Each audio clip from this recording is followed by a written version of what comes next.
მოგესალმებით მეუფეო, მადლობას მოგახსენებთ იმისათვის, რომ იღებთ ჩვენს გადაცემაში მონაწილეობას და გილოცავთ დღევანდელ დღესასწაულს. მეუფეო, დღეს საქართველოს მართლმადიდებელი სამოციქულო ავტოკეფალური ეკლესია აღნიშნავს ჭეშმარიტი სარწმუნოების ქრისტიანობის სიმბოლოს ჯვრის ამაღლებას.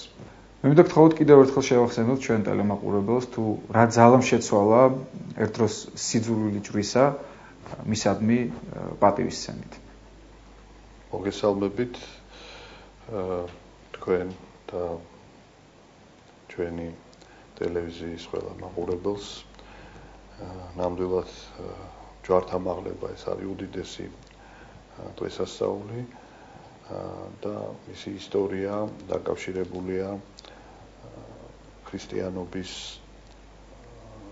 აღორძინებასთან, ქრისტიანობის გამარჯვებასთან, კერძოდ მეოთხე საუკუნის დასაწყისში ბიზანტიის იმპერიაში ქრისტიანობის სახელმწიფო რელიგიად გამოცხადებასთან.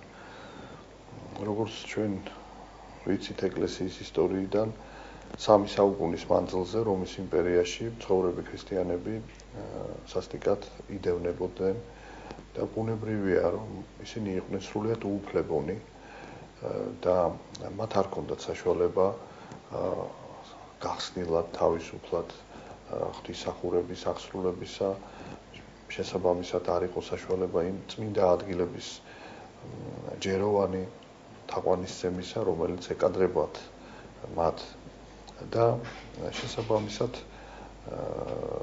ეს იყო ძალიან მძიმე 3 საუკუნე.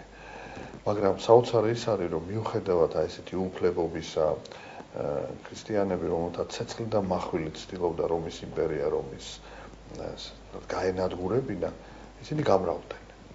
და არა მარტო გამრავდნენ, მოხდა ესეთ საოცარი ფაქტი, რომ მსოფლიოში ერთ-ერთი უდიდესი იმპერია თავისი ვთქვათ, სიძლიერით, თავისი გარკვეული ესე ვთქვათ, ცივილიზაციით, რომელმაც ასე თუ ისე ძალიან მნიშვნელოვანი კვალი დატოვა თანამედროვე მსოფლიოსთვისაც კი ეს ცივილიზაცია რაღაც გარკვეული ღირებულებების მატარებელია დღესაც. აი ეს ცივილიზაცია და ეს იმპერია, რომელმაც შექმნა ეს ცივილიზაცია, შეიცვალა ქრისტიანული ცივილიზაციით, შეიცვალა ქრისტიანული იმპერიით. ფაქტიურად შეუიარაღებელმა ქრისტიანებმა შიშველი ხელით, ესე იგი, დაამარცხეს ეს უზარმაზარი იმპერია, რომის იმპერია, რომელიც 3 საუკუნე ებრძოდა მათ. და აქედან გამოჩნდა ძალა სწორედ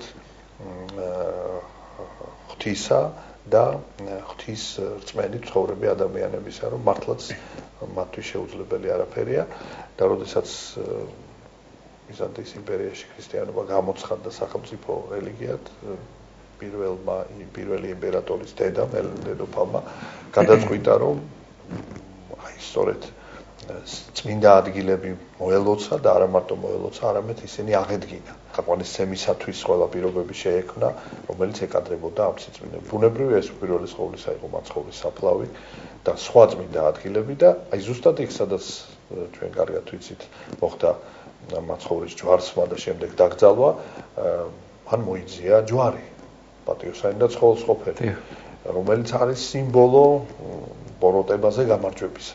და აი ერთი შეხედვით, აი ეს სიმბოლო ბოროტებაზე გამარჯვებისა, აი მის ზუსტად იმ ისტორიის შესაბამისად, რაც ხდებოდა პირველი ქრისტიანების ცხოვრებაში, იყო თვითონაც აი ესევე შეურაცხყოფილი, ასევე ასე ვთქვათ, უპატიოდ მყოფი და შეიძლება ითქვას, ჯერ კიდევ სრული გამარჯვება არ ჩანდა ქრისტიანობის. ქრისტიანობა იყო ბრძოლაში, თავისი, ასე ვთქვათ, დამკვიდრებისათვის ბრძოლაში. და აი ეს გამარჯვების სიმბოლო იყო სწორედ ჯვრის მოპოვება, მონახვა, მიწიდან ამოღება და მისი აღმართვა. ფაქტიურად ეს იყო მთლიანად სიმბოლო ქრისტეს ეკლესიის, აი ამ უუფლებობიდან, ამ უპატიობიდან, პატივში მისი აღდგენისა და მისი გამარჯვებისა. ეს იყო გამარჯვების სიმბოლო, ქრისტიანობის გამარჯვება დედამიწაზე, აი ქრისტიანობა მაჩვენა, რომ მან ძლია ყოველგვარ განსასწრელს. ფაქტიურად ეს იყო ჯვარცმის გაგრძელება. ეს იყო 3 საუკუნე ქრისტიანობა ჯვარს ეკროდა და აი როგორც მაცხოვარი აღდგა 3 დღის შემდეგ, აი ესე 3 საუკუნის შემდეგ აღდგა ქრისტეს ეკლესიის აი ეს პატივი, ესე იგი, რომელიც მას არ ჰქონდა, რომელიც ეკუთვნოდა და ამ ქვეყნიური, ასე ვთქვათ, ძალა და დიდება შეიმოსა. ამიტომ ეს არის იერუსალიმში ამ დღესასწაულს, რომელიც მაცხოვრის საფლავის ტერიტორიაზე შიგნით აღინიშნება, მეორე აღდგომას უწოდებენ და შესაბამისად კიდევ ერთხელ ეს დღესასწაული გვახსენებს, რომ ქრისტიანობა ეს არის ჯვარცმისა და აღდგომის რელიგია, რომ ჩვენ აღდგომასთან მივდივართ გოლგოთის გზის გავლით და რომ ყოველთვის უნდა გვახსოვდეს, რომ გოლგოთა არ მთავრდება ტანჯვით, წამებით და სიკვდილით, იგი მთავრდება აღდგომით და ამაღლებით. აი ეს არის ამ დღესასწაულის მნიშვნელობა. კეთილი. უბრალოდ დღეს ჩვენი ეკლესია ზეიმობს სწორედ აი ამ დღესასწაულს, რომელზედაც ჩვენ ახლოს საუბრობთ და მნიშვნელოვანია ჩვენთვის, ყველა ქრისტიანისთვის, ყველა ქართველისთვის დასწრებულებრივია. მაგრამ ამავე დროს დღეს არის კივილიანი მძიმე დღე, ასევე ქართველებისთვის, საქართველოს მოსახლეობისთვის. იცი ჩვენმა ტელემაყურებელმა, რომ სწორედ დღევანდელ დღეს, 27 სექტემბერს მოხდა საქართველოს უმნიშვნელოვანესი ქალაქის დაცემა. რა სიმბოლური დატვირთვა შეიძლება გქონდეს ამ დღეს? ანუ არის თუ არა ეს შემთხვევით? ვისი მიმანიშნებელი შეიძლება იყოს ეს, რომ სწორედ დღევანდელ დღეს? ეს არის დიდად სიმბოლური. დიდად სიმბოლურია, რომ სწორედ ამ დღეს მოხდა სოხუმის დაცემა. ანუ ამ დღესასწაულს აქვს ორი, ასე ვთქვათ, შეიძლება ითქვას, ერთმანეთის საპირისპირო ხასიათი. ეს არის დიდი მწუხარება. თვითონ დღესასწაულის სიმბოლიკაში არის ეს მწუხარება, რომ ასე იგი ჯვარი არის მაცხოვრის ჯვარცმის, ტანჯვის იარაღი და ჩვენთვის ყოველთვის ყველაზე დიდი ტკივილი იყო, რომ აი ერთი ჯვარზე იყო გაკრული ადამიანების მიერ, ფაქტიურად რაც ჩვენ ყველანი ვართ ამაში ასე თუ ისე დამნაშავენი და შემდეგ ეს არის ამავე დროს იარაღი სწორედ ბოროტების დამარცხების, ჯოჯოხეთის შემოსვლის და აი ამ სიკვდილის დამარცხების და სიცოცხლის და აღდგენის და დაბრუნების. ამიტომ აი ამ დღესასწაულში ეს ორივე არის, მწუხარებაც და სიხარულიც. ოღონდ სიხარული, რომელიც გადის მწუხარებას. და ის რომ სწორედ 27 სექტემბერს მოხდა სოხუმის დაცემა, ეს ჩვენთვის ძალიან მანუგეშებელია. იმიტომ რომ თითქოს ღმერთმა უთხრა საქართველოს, რომ აი დღეს შენ ჯვარზე ეკვრები, მაგრამ ეს ჯვარცმა არ არის სასიკვდილო. ეს ჯვარცმა არის მომასწავებელი შენი აღდგომისა.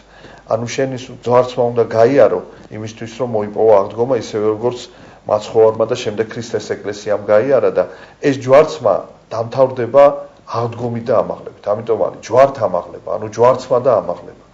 აი ეს არის ძალიან მნიშვნელოვანი, რომ ჩვენ ერთი რამ უნდა გვესმოდეს, რომ პერიოდულად უფალი განსაცდელს უგზავნის პიროვნებას, ერს, იმიტომ რომ ყოველი ადამიანი საჭიროებს სულიერ ფერისცვალებას, ცოდვათაგან განწმენდას და შესაბამისად ეს განსაცდელი ეხმარება ადამიანს ცოდვის მონანიებაში, ცოდვის გამოსყიდვაში. და თუ ადამიანი ამ თვალით შეხედავს განსაცდელს როგორც საშუალებას, სულიერი განწმენდის საშუალებას, მაშინ მისთვის ეს არის მართალია მწარე, მაგრამ წამალი, საკურნებელი, რომელიც მის სულს ანთავისუფლებს მთავარი, ასე იგი, მწუხარებისაგან, მთავარი ბოროტებისაგან. ეს არის სულის სიკვდილი. ეს არის სულის ტყვეობა, სულის მონობა და არაფერი არ არის იმაზე დიდი ბედნიერება, როცა ადამიანი სულიერად თავისუფლდება. თუნდაც სიცოცხლის გაწირვა, არაფერი არ არის თუ შენ სული განთავისუფლდება. და რა არის ის სიცოცხლე, რომელიც მონობაშია თუნდაც 10,000 წელი იცხოვროს ადამიანმა, თუ ის უბედური იქნება, რა არის ეს სიცოცხლე? ამიტომაც სიცოცხლე არაფერი არ არის თუ ის ცოდვაშია და ტანჯვა და წამება არაფერი არ არის თუ ის განთავისუფლებს. აი ეს სწორედ განსაცდელი ჩვენ განთავისუფლებს და ჩვენ ერთი რამ უნდა გვესმოდეს, რომ ჩვენ გამოვიარეთ ძალიან მძიმე უღმერთობის ხანა. სადაც რასაკვირველია მოძალადე მხარე, ასე ვთქვათ, ათეისტური ძალადობა იყო დამნაშავე ამაში, რომ ჩვენ დაგვაცილა სარწმუნოების, მაგრამ მარტო ის არ იყო დამნაშავე. ჩვენც ვიყავით დამნაშავე. ანუ ჩვენ დავთმეთ. ჩვენ ესე იგი როგორც მაცხოვარი რომ შეიპყრეს და მოციქულები რომ გაიფანტნენ, აი ასე გავიფანტეთ. მაგრამ მე მოციქულებმა შეინანეს და ღმერთმა დააბრუნა. აი ჩვენც ახლა შენანების პროცესში ვართ. მაგრამ ეს არ უნდა დაგვავიწყდეს, რომ ჩვენ კი არ უნდა მოვითხოვოთ, რომ ახლა დღეს ყველაფერი ჩვენ ცხოვრებაში იყოს აბსოლუტურად მოწესრიგებული. არამედ ჩვენ უნდა ვიცოდეთ, რომ ჩვენ ეს უნდა ავიდგინოთ ჩვენი მოშურნეობით, მოთმინებით, ტანჯვათა და აი სწორედ წამებათა დათმენით და რომ ეს განსაცდელები რაც იყო, ესე იგი მოხდა აი ბოლო 20 წლის მანძილზე დამოუკიდებლობის ეს არის ქართველი ერის საკუთარ თავთან დაბრუნების, თავისუფლებასთან დაბრუნების გზა, გოლგოთის გზა, სულიერი განწმენდის გზა და აი ამის შეგნება ჩვენ გვიადვილებს ამ ტკივილის ტარებას. გვიადვილებს ამ და აუცილებლად, როდესაც ქართველი ერი სრულყოფილად მოინანიებს.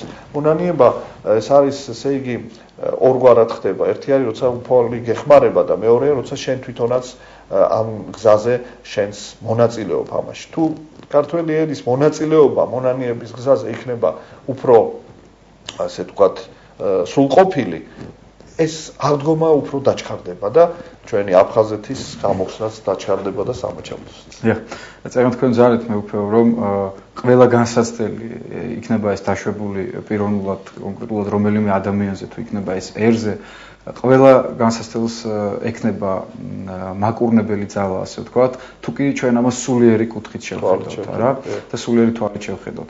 აი სწორედ ამაზე მინდა კითხოთ, აქედან გამომდინარე, რამდენად უჭირს დღეს ჩვენ საზოგადოებას, რომელზედაც თან ახლა საუბრობდით, ჩვენს ერს იმ ტრაგედიის, რომელზედაც კონკრეტულად ჩვენ ახლა საუბრობთ და ზოგადად იმ ტრაგედიების აღქმა და გააზრება მძაფრად თავისი სრული სიმძაფრით, როგორიც ეს თქვა ეს უნდა იყოს ჩვენთვის. რამდენად სწორად აღვიქვათ? რამდენად სწორად არის ეს დანახული და გააზრებული. სულიერი ფერისცვალების პროცესი დროში ხდება. მე ვიტყოდი, რომ რასაკვირველია, რაც დრო გადის, სულ უფრო და უფრო საზოგადოება უფრო უკეთესად აღიქვამს ამას და ამაში რასაკვირველია, სწორედ ღვთისწყალობა ის რომ ღმერთმა გამოგვეგზავნა ისეთი სულიერი წინამძღოლი, რომელიც შრომაც, რომელიც ასე ვთქვათ, მოღვაწეობაც სწორედ ეხმარება ჩვენს ერს, რომ გამოვიდეს აი ამ უმერთობის შედეგად მიღებული აი ამ დიდი სულიერი თვლემარებისგან, უძლურებისგან. თუმცა ეს პროცესი მაინც ჯერჯერობით ესეთი აი პროცესია, ჯერ არ არის დასრულებული ეს პროცესი. თვითონ მისი უწინდესობა ბოლო წლებში აღნიშნავს, რომ მართალია ჩვენ დაუბრუნდით დედა ეკლესიას და ტაძრები ხალხს ვეღარ იტევს და უამრავი ტაძარი შენდება, რაც ასეთი რამ შეიძლება არც მომხდარა ისტორიაში, მაგრამ არ შეიძლება ამითი ჩვენ დავკმაყოფილდეთ და არ შეიძლება ვიფიქროთ, რომ ეს უკვე არის სულიერი ცხოვრება. ეს არის მხოლოდ დასაწყისი სულიერი ცხოვრების, შეიძლება ითქვას მხოლოდ გარეგნული ფორმა და აი ძალიან სერიოზული შინაგანი ცხოვრება უნდა დაიწყოს. რასაკვირველია, ესე ვიმეორებ, ამას ეს ადვილი არ არის, რომ ეს სწრაფად მოხდეს, მაგრამ ეს უნდა გვესმოდეს, რომ ჩვენ ეს გზა კიდევ გასავლელი გვაქვს და ჩვენ რაც უფრო სიღრმისეული იქნება ჩვენი ცხოვრება, სულიერი ცხოვრება, მით უფრო სწრაფად მოხდება ჩვენი განკურნება და მით უფრო სწრაფად დაგვიბრუნებს ღმერთი ის, რაც დავკარგეთ იმას, რასაც. მე უფრო მე დარწმუნებული ვარ სოხუმის დაცემა ზოგადად ის პერიოდი თქვენში მძაფრ ემოციურ განცდებს იწვევს გამომდინარე იქიდან, რომ თქვენ სწორედ ამ პერიოდში ბრძანდებოდით ცხუმაფხაზეთის ეპისკოპოსი და თქვენ ბრელს შეადგენდნენ როგორც ქართველები, ასევე აფხაზები. საინტერესო გითხრათ აი ამ ურთიერთობებზეც რამდენიმე სიტყვა. ბუნებრივია ალბათ, რომ აფხაზების ნაწილი არ იქნებოდა ჩვენს მიმართ ისეთი სიძულვილით განწყობილი, როგორიც თქვათ აღმოჩნდა მეორე ნაწილი. როგორი იყო იქაური თანაცხოვრება, ასე თქვათ, ჩვენი ქართველებისა თავღაზებისა და აქვე დავამატებ, თქვენ რაში ხედავთ გამოსავალს, ჩვენი შერიგების გზა რაზე გადის? ომის დღეებში ჩვენ გვქონდა შეხება არა მარტო იმ აფხაზებთან, რომლებიც დარჩნენ სოხუმში და ასე ვთქვათ, ფრონტის აქეთ ამ მხარეს, სადაც ქართული ჯარები იდგა, საქართველოს სახელმწიფო ჯარი იდგა უпроსწორედ. არამედ იმ აფხაზებთანაც, რომლებიც იყვნენ, ასე იგი, ფრონტის მეორე ხაზზე და მეორე მხარეს ფრონტის ხაზის და ეს იყო მინიმალური შეხვედრები, მაგრამ ჩანდა ერთი რამ, რომ მათ შორის იყვნენ ადამიანები, რომელნიც არ წყვეტდნენ კავშირს ქართველებისადმი სიყვარული არ ჰქონდათ მათ დაკარგული და რასაკვირველია ეს იმის ნიშანი იყო, რომ ეს რაღაც გაუცხოება, ეს უნდობლობა, ეს სიძულვი, რომელიც გაჩნდა, ეს იყო ხელოვნურად შექმნილი. ხელოვნური, ესე ვთქვათ, ეს დაპირისპირება, რომელმაც შემდეგ ეს საშინელი სახე მიიღო და სრული, ასე ვთქვათ, მოიტანა, ასე ვთქვათ, წყვეტა ამ ურთიერთობის ჩვენი და აფხაზებს შორის, იმიტომ არის, ესე ვთქვათ, დროებითი, რომ ის არ არის ბუნებრივი მდგომარეობა და ვერასოდეს ვერავინ სიყვარულს, ასე იგი, ვერ შეაკავებს. და მე მინდა გითხრათ, რომ მე ვიცნობ დღესაც აფხაზებს, რომელიც ცხოვრობენ იქ და შეიძლება არ ამბობენ ამას ხმამაღლა, მაგრამ მათ სურთ ქართველებთან ურთიერთობა. და ეს რომ ხმამაღლა თქვან, ისინი აღმოჩნდებიან ზეწოლის ქვეშ, დევნის ქვეშ. მაგალითად ჩამოვიდა რამოდენიმე ოჯახი, დაახლოებით 2 თუ 3 წლის წინ, რომელთაც თქვეს, რომ ჩვენ აღარ შეგვეძლო ასეთი, ასე ვთქვათ, ცხოვრება, ასეთი ფარისევლური ცხოვრება, ჩვენ გვინდოდა გვეთქვა, რომ ჩვენ გვიყვარს ქართველები, ჩვენ გვყავს ნათესავები, მეგობრები და ჩვენ გვინდა მათთან ურთიერთობა. ჩვენ ამის უფლება არ გქონდა. ვინც ამას იტყოდა, ის იქნებოდა დევნის ქვეშ. ამიტომ მათ დატოვეს აფხაზეთი. ეს იმას ნიშნავს, რომ ადამიანებს, რომელსაც უნდათ, რომ ნორმალური ურთიერთობა გქონდეს ქართველებთან, ამის უფლებას არ აძლევენ. მაგრამ ეს ხო ხელოვნურია. ეს დიდხანს ვერ გაგრძელდება.